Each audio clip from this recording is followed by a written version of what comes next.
তো এখানে আরেকটা বিউটিফুল সেকশন রয়েছে, যেটা হচ্ছে ধ্যানম, যেটা মানে ভগবানের বিভিন্ন অঙ্গের প্রতি ধ্যান, বিভিন্ন শ্লোক দিয়ে। তো এটা আগে আমরা দেখেছি যে আমি রেকমেন্ড করেছিলাম যে আমরা যখন কোনো ধামে যাচ্ছি, যেমন মায়াপুর ধামে গিয়ে রাধা মাধবের দর্শন নিচ্ছি, তো মাধবের সামনে অফার করতে পারি ভগবানের লোটাস ফিট পাদপদ্ম থেকে শুরু করে ভগবানের মুখমণ্ডল পর্যন্ত প্রত্যেকটা লিম্বের প্রতি ধ্যান করে করে এক একটা মন্ত্র উচ্চারণ, বিউটিফুল প্রেয়ার্স। তো সেটাকে বলা হচ্ছে ধ্যানম। তো let us cover that also.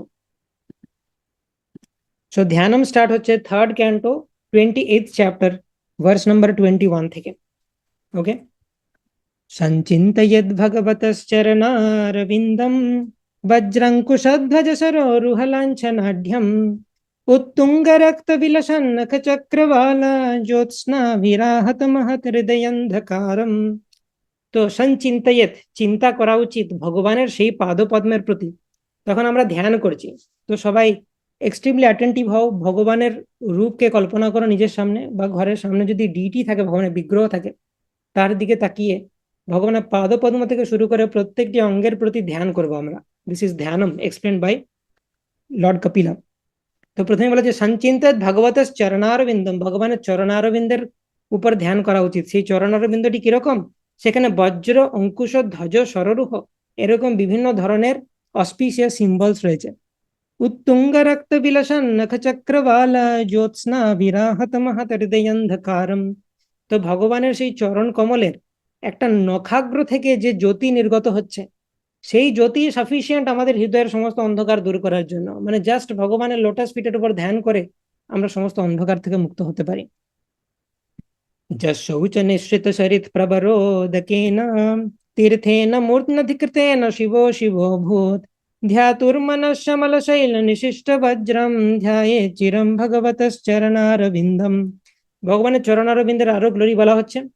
যা শৌচ নিঃসৃত সরিত প্রবরোদকেন, যে ভগবানের পাদপদ্মের ধৌতকারী যে জল, সেই জলটা এত পিওর। সেই জলটা কি?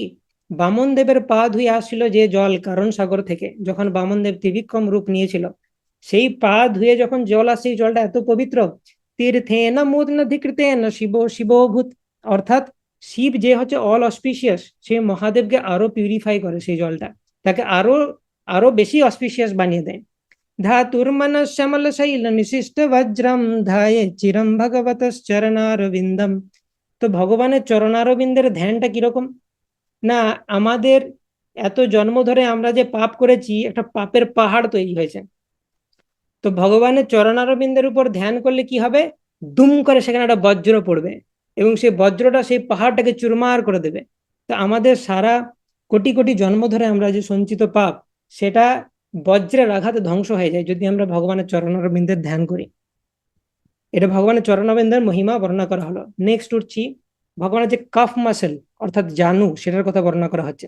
জানুদ্বয়ম জলজলোচনয়া জনন্যাম লক্ষ্ম্যাখিলস্য সুরবন্দিতয়া বিধাতু ऊर्वोर्निधाय करपल्लवरोचिषायात् समलालितं हृदि विभोर भवश्य कुर्यात्। তো এই জানু ভগবানের এটা হচ্ছে এত স্পেশাল যে এটা হচ্ছে লক্ষ্মী দেবীর কর্মক্ষেত্র। লক্ষ্মী দেবী সবসময় ভগবানের এই জানু দেশকে ম্যাসাজ করে চলেছেন। এই লক্ষ্মী দেবীকে, যিনি সমস্ত দেবতাদের পূজিতা, সৃষ্টিকর্তা, ব্রহ্মার জননী। তো সেই গ্লোরিয়াস লক্ষ্মী দেবী এই ভগবানের জানুদয় সবসময় তার লোটাস হ্যান্ডের দ্বারা ম্যাসাজ করে চলেছেন। তাহলে ভগবানের জানুর আহ সেটা কত গ্লোরিয়াস। ভগবানের জানুর দিক মানে প্রতি মেডিটেট করতে করতে এটা ভাবা উচিত যে লক্ষ্মী দেবী সেটাকে সবসময় পদসেবা করছেন। নেক্সট আমরা আরো উপরে উঠছি, ভগবানের জানুর পর আছে উরু, থাই। উরু সুপর্ণ ভুজয়োরদিশোভমানো ওজো নিধীয়ত শিখা কুসুমাভবাসো व्यालम्बि पीतवरवा शशिवर्तमाना কাঞ্চি কলাপ পরিরম্ভিনিতম বিম্বম। তো ভগবানের সেই রূপটার কথা কল্পনা করো যে ভগবান গরুরের উপর চেপে আছেন বিষ্ণু। তো ভগবানের পা গুলো পিছনের দিকে আছে, কিন্তু তার উরুগুলো ভালো করে দেখা যাচ্ছে। উরু সুপর্ণ ভুজয় রাধি শোভমান ওজো নিধি, মানে সেই উরুগুলো এত মাস্কিউলার, দেখেই মনে হয় যে এটা হচ্ছে সমস্ত শক্তির উৎস, ভগবানের উরুগুলো। ঠিক আছে। এবং ভগবান যখন গরুরের স্কন্ধে বাহিত হচ্ছেন, তখন তাকে সব থেকে সুন্দর লাগছে। এবং ভগবানের এরপর যোগী গুলফদেশ পর্যন্ত লম্বিতে পীতে বসনকারী কাঞ্চিদাম বেষ্টিত ভগবানের সুডল নিতম্ব দেশের ধ্যান করবেন। তো ভগবানের উরু এবং নিতম্ব দেশের উপর ধ্যান করা হচ্ছে এইভাবে। নেক্সট, আর একটু উপরে উঠলে ভগবান নাভি, নাভীহৃদম ভুবন কোশ গুহোদরস্থম যত্রাত্ময়োনিধিশনাখিল লোক পদ্মম व्यूढ़ं हरिन्मणिवृषस्तनयोरमुष्य ধ্যায়েদ্বয়ম বিষদহার ময়ূখ গৌরম। সো ভগবানের নাভিটা হচ্ছে কিরকম, এত গ্লোরিয়াস। সেই নাভি থেকেই একটা পদ্ম বেরিয়েছিল একদিন, সেই পদ্মের ওপর ব্রহ্মা সৃষ্টি হয়েছিল, এবং সেই ব্রহ্মা সেই পদ্মকে 14 ভুবনে ডিস্ট্রিবিউট করে। সেই নাভি হচ্ছে আমাদের সমস্ত কিছুর উৎস, ভগবানের নাভি। এবং ব্यूढ़ं हरिन्मणिवृषस्तनयोरमुष्य ধ্যায়েদ্বয়ম বিষদহার ময়ূখ গৌরম। এবং ভগবানের যে স্তনোদ্বয়, সেটা হচ্ছে মরকত মণির দ্বারা অলঙ্কিত ভগবানের বুক, এবং তার দ্বারা বক্ষের দুগ্ধ ধবল মুক্তমালার কিরণের প্রভাবে সেটাকে শ্বেতাভ বলে প্রতীত হচ্ছে। তো ভগবানের বুক এবং স্তন যুগল সেটারও গ্লোরিফিকেশন করা হচ্ছে। তারপরে পুরো বুকটা অ্যাজ ইট ইজ, বুকের গ্লোরিফিকেশন, নাভি থেকে উঠছি বুকে। বক্ষোদিবাস ঋষভস্য মহাবিভূতে পুংসাম মনোনয়ন নির্বৃতমাদধানম कंठम च कौस्तुभमनेरधिभूषणार्थं कुर्यन्मनश्चखिल लोक नमस्कृतस्य। তারপর যোগীর কর্তব্য কি, সেই বুকের প্রতি ধ্যান করা ভগবানের, যেটা মহালক্ষ্মীর আবাসস্থল, যেখানে শ্রীবৎস মার কাছে এবং লক্ষ্মী সেখানে বসবাস করেন। লক্ষ্মী কাজ করেন ভগবানের পাদপদ্মে, কিন্তু লক্ষ্মী বাস করেন ভগবানের বুকে। এবং ভগবানের বক্ষ মনের সমস্ত দিব্য আনন্দের উৎস, নয়নের পূর্ণ সন্তোষ প্রদানকারী। ভগবানের বুক দেখলে সমস্ত আনন্দ আমাদের মধ্যে আসবে। কৃষ্ণের যেমন মাধবের বুকটা আমরা ভাবতে পারি, সেটাতে মনে হবে যে শেল্টার সমস্ত কিছু। তারপর যোগী সমস্ত বিশ্বের দ্বারা পূজিত ভগবানের কণ্ঠদেশ, বুক থেকে উপরে উঠছি, কণ্ঠদেশ হৃদয়ে ধ্যান করবেন। ভগবানের কণ্ঠদেশের উপর ধ্যান করছে কিরকম, সেখানে শঙ্খের মতো 3টে দাগ রয়েছে, যেটা দামোদরস্তকে গ্লোরিফাই করা হচ্ছে। ভগবানের কণ্ঠ তার বক্ষস্থলে দোদুল্যমান কৌস্তুভ মণির সৌন্দর্য বর্ধন করে। তাহলে ভগবানের কণ্ঠদেশ এবং তার বক্ষে যে দোদুল্যমান কৌস্তুভ মণি, ভগবান বিভিন্ন অ্যাক্টিভিটি করছেন, কৌস্তুভ মণির যে হার সেটা দুলছে, তো সেই জিনিসটার উপর যোগী ধ্যান করবেন। তারপর ভগবানের বক্ষদেশ হয়ে গেল, কণ্ঠ হয়ে গেল, এবং ভগবানের 2 বাহুর উপর ধ্যান করা হচ্ছে। বাহুশ্চ মন্দর গিরে পরিবর্তনেনা निर्निक्त बाहुबलयानधिलोकपालान् सञ्चिन्तयद्दशशतारमसह्य तेजा शङ्खं च तत्कर्षरोरुहराजहंसम्। বাহুশ্চ মন্দর গিরে পরিবর্তনেনা, এই বাহু হচ্ছে এত শক্তিশালী। ভগবানের বাহু হচ্ছে দেবতারা, সমস্ত দেবতারা শক্তি পায় ভগবানের বাহু থেকে। এবং মন্দার পর্বতের ঘূর্ণনের ফলে উজ্জ্বল তার হাতের অলঙ্কারগুলি ধ্যান করা উচিত। তো অ্যাকচুয়ালি যখন কুর্মদেবের উপরে মন্দার পর্বত ছিল, দিয়ে সমুদ্র মন্থন লীলা হচ্ছিল, তো এখানে বলা হচ্ছে যে কুর্মদেব এরকম অবতারটা কেন নিয়েছেন। আমাদের আচার্যরা রসিকতা করে বলছেন যে কুর্মদেবের পিছনে চুলকাচ্ছিল, সেজন্য মন্দার পর্বত দিয়ে তিনি চুলকাচ্ছিলেন। আর কুর্মদেব তার বিভিন্ন যে অলঙ্কারগুলো সেগুলো ঘষে নিচ্ছিলেন যাতে তার উজ্জ্বলতা বৃদ্ধি পায়। তো সেটা এখানে বলা হচ্ছে যে ভগবানের যে মন্দার পর্বতের ঘূর্ণনের ফলে উজ্জ্বল তার হাতের অলঙ্কারগুলি ধ্যান করা উচিত। এবং ভগবানের সে বাহুতে বা হাতে কি রয়েছে, বিভিন্ন অস্ত্র রয়েছে, তার মধ্যে প্রধান হচ্ছে সুদর্শন চক্র। সেই সুদর্শন চক্রকে বর্ণনা করা হচ্ছে সঞ্চিন্তয়েত, সম্যক রূপে চিন্তা করা উচিত কার প্রতি, দশশতা রমসহ্য তেজা। দশশত অর, অর মানে হচ্ছে স্পোক, মানে সুদর্শন চক্রের কটা স্পোক রয়েছে, 10 শত, 10 × 100, মানে 1000 স্পোক বিশিষ্ট সুদর্শন চক্রের যে অসহ্য তেজ, তার উপর ধ্যান করা উচিত। আর কি, শঙ্খম চ তৎকরসরো রুহরাজ হংসম, এবং ভগবানের যে কর সররুহ অর্থাৎ করকমলে যে শঙ্খ রয়েছে, সেই শঙ্খটাকে একটা রাজহাঁসের মতো লাগে। শঙ্খের শেপটা ছোটবেলায় যে রাজহাঁস এঁকেছি সেটা একই রকম দেখতে। তো সেজন্য শঙ্খম চ তৎকরসরো রুহরাজ হংসম। তো ভগবানের বাহুর উপর ধ্যান করা উচিত, এবং বিভিন্ন অস্ত্র যেমন শঙ্খ চক্র এগুলোর উপর ধ্যান করা উচিত। তারপরে নেক্সট অস্ত্র হচ্ছে গদা। সে গদা কি করে, কৌমোদ কিম ভগবতো দয়িতাম স্মরেতা দিগ্ধামরাতি ভট শোণিত করদমেনা মালা মধুব্রতবরোথ গিরোপঘুষ্টাম চৈত্যস্য তত্তমবলম নিমস্য কণ্ঠে।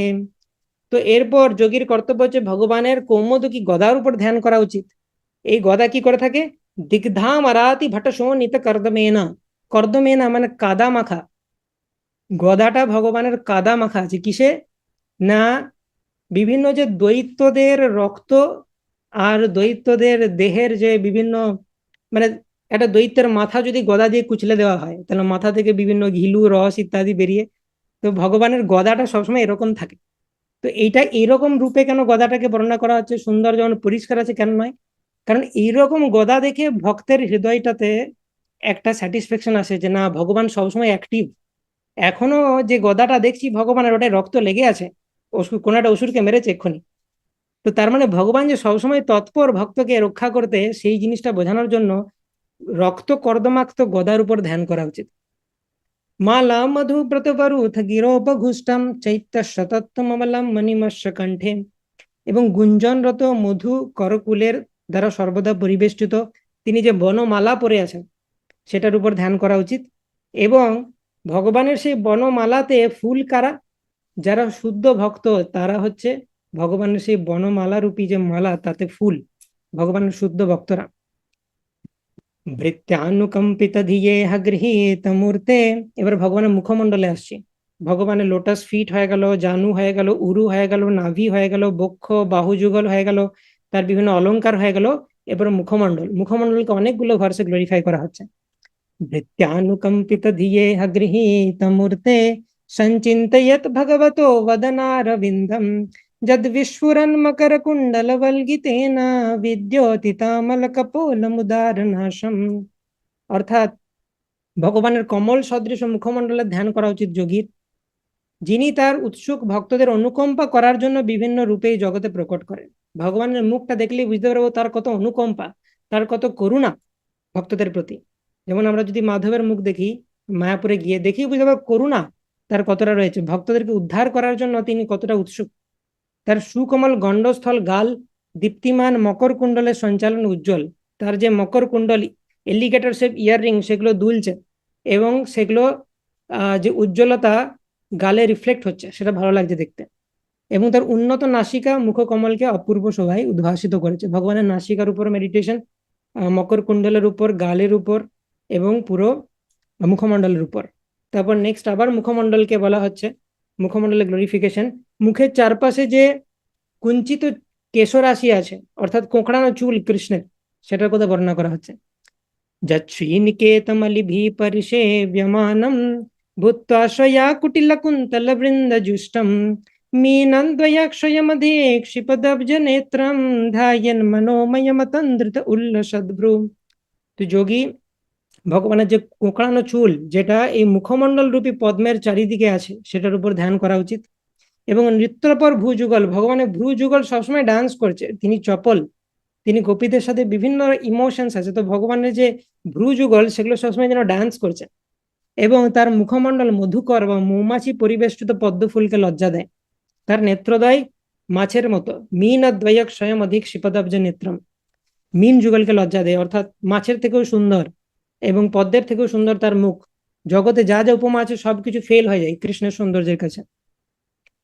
এবং ভগবানের এই যে মুখমণ্ডল সেখান থেকে করুণা বেরিয়ে আসে। তস্যাবলোকমধিকম কৃপয়াতি ঘোর তাপত্রয়োপশমনায় নিশিষ্টমক্ষ্ণঃ স্নিগ্ধস্মিতানুগুণিতম বিপুল প্রসাদম ধায়ে চিরম বিপুল ভাবনয়া গুহায়ম। যোগীর কর্তব্য পূর্ণ ভক্তি সহকারে ভগবানের অনুকম্পাপূর্ণ চক্ষুর অবলোকন একাত্ম চিত্র ধ্যান করা। ভগবানের চোখ থেকে যে করুণার মার্সির রে বেরোচ্ছে, ভগবানের সামনে গিয়ে জাস্ট দাঁড়িয়ে যাওয়া উচিত এবং ভাবা উচিত ভগবানের করুণা দ্বারা আমি স্নান করছি, ভগবানের দুই চোখ দিয়ে করুণা বেরোচ্ছে এবং সেটাতে আমি স্নান করেছি। এবং তা তার ভক্তদের ভয়ঙ্কর ত্রিতাপ ক্লেশ থেকে মুক্ত করতে পারে, আধি আত্মিক, আধি ভৌতিক, আধি দৈবিক ক্লেশ থেকে মুক্ত করতে পারে। এবং তার সুস্নিগ্ধ হাস্যযুক্ত দৃষ্টিপাত অনন্ত কৃপায় পরিপূর্ণ। এরপরে ভগবানের হাসি, সেটার উপর মেডিটেট করছে যোগী। হাসম হরে রবনতাখিল লোক তীব্র শোকশ্চ সাগর বিশোষণমত্युदारम সম্মোহনায় রচিতম নিজ মায়স্য ভ্রুমণ্ডলম মুনিকৃতে মকরধ্বজস্য। তো যোগীর কি করা উচিত, এরপর ভগবানের যে মধুর হাস্য হাসি তার উপর ধ্যান করা উচিত। আমাদের জড়জগতে মানুষের এত দুঃখ, সেই দুঃখগুলোকে সব যদি এক জায়গায় জড়ো করি একটা দুঃখের সাগর হয়ে যাবে। কিন্তু ভগবানের হাসিটা কিরকম, ভগবানের একটা হাসি এই পুরো দুঃখের সাগরটাকে শুকিয়ে দিতে পারে। এতটাই হাসির পোটেন্সি ভগবানের। এবং সম্মোহনায় রচিতম নিজমায়স্য ভ্রুমণ্ডলম মুনিকৃতে মকরধ্বজস্য। এবং যোগীদের জন্য খুব স্পেশাল একটা জায়গা হচ্ছে ভগবানের যে ভ্রু যুগল সেটার ধ্যান করা। ভগবানের ভ্রুটা কিরকম, বাঁকা ধনুকের মতো দেখতে, রাইট? ভগবানের যে ভ্রু, সেটার উপর ধ্যান করলে কি হয়, যোগীদের একটা পরম শক্তি হচ্ছে কামদেব।